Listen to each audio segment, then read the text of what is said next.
toleransi, kira-kira kita tuh gimana cara mengumpulkan datanya itu loh. Jadi masalahku tuh di situ tuh. Kalau bikin Google Form aku bisa, cuma kalau pertanyaannya bikinnya bareng-bareng aja. Mau berapa pertanyaan, Noca? Enggak, Tergantung mau bikin berapa. kalau ada yang Atau bisa kalian IG nanya, juga bisa sih. iya nah, di IG bisa juga. taruh aja di mana yang kira-kira bisa kita pakai untuk iklan. Nah, itu dong aku bingung tadi tuh Levo literally nggak kenal siapa-siapa gitu untuk menaruh.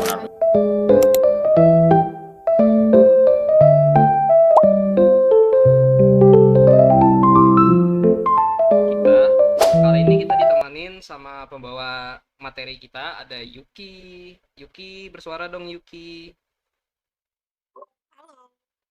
Oke, ada Yuki, terus ada kita ditemanin sama Mimi. Mimi.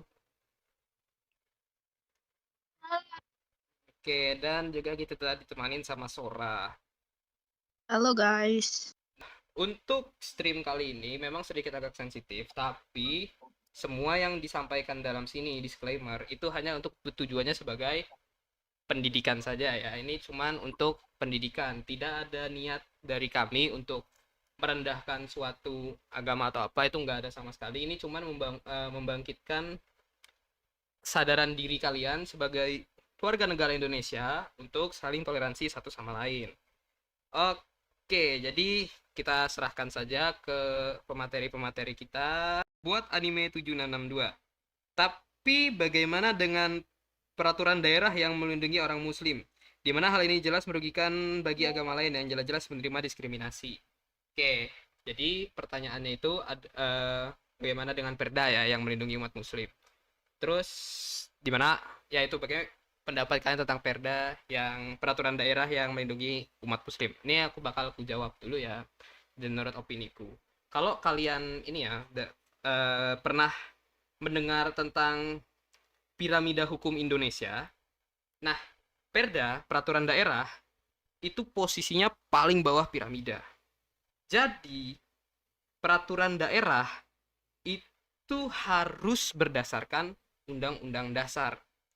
Kalau nggak salah seingat aku peraturan daerah itu dibagi jadi dua. Pertama paling bawah hierarki hukum itu peraturan daerah kabupaten. Yang posisi kedua itu ini dari yang terendah dulu ya.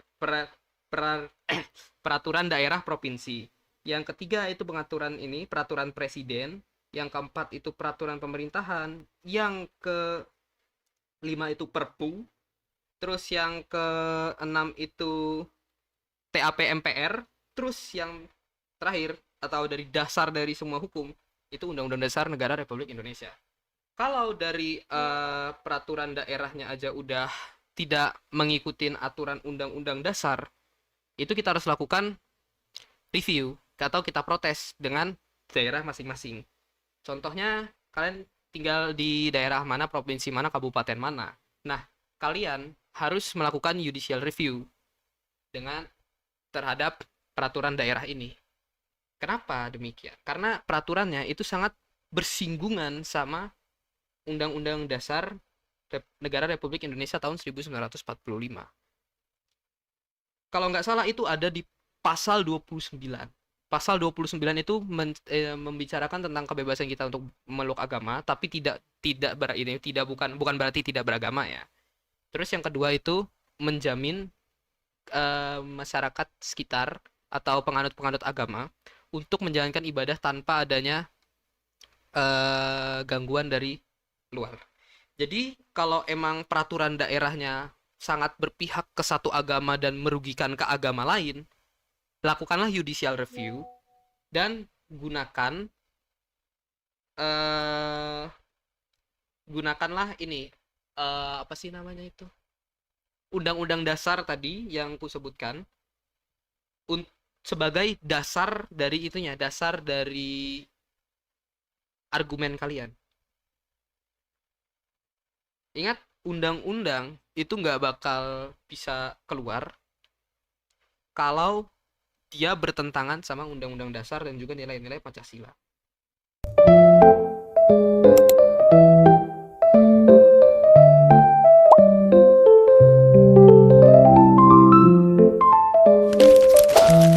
dengar suaraku kan? Bisa, OP.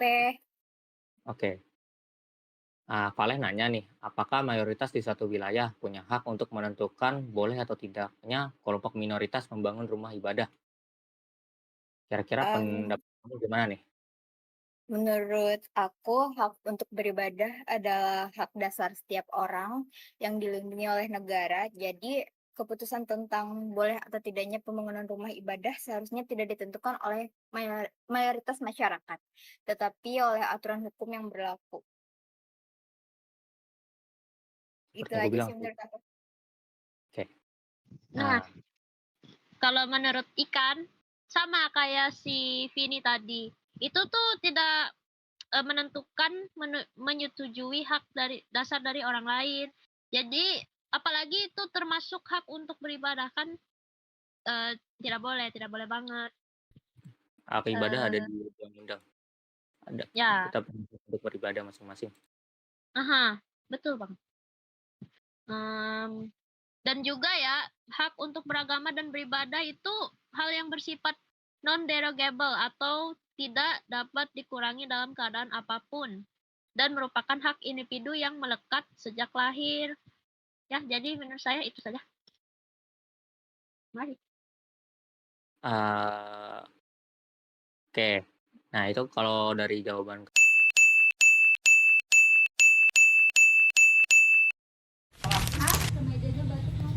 Kebakaran meja. Aku nggak punya PDH ya? Kami dua nggak punya. Punya PDH. Ini punya aku. Kau punya juga? Nah, nanti kan kalau mereka tanya, kalian sistematikanya gimana? Terus perumusan masalahnya tiba-tiba dapat ini kan gimana? Mereka kan nanya sama kalian. Kalau aku kan namanya itu materi. Betul. Aku materi.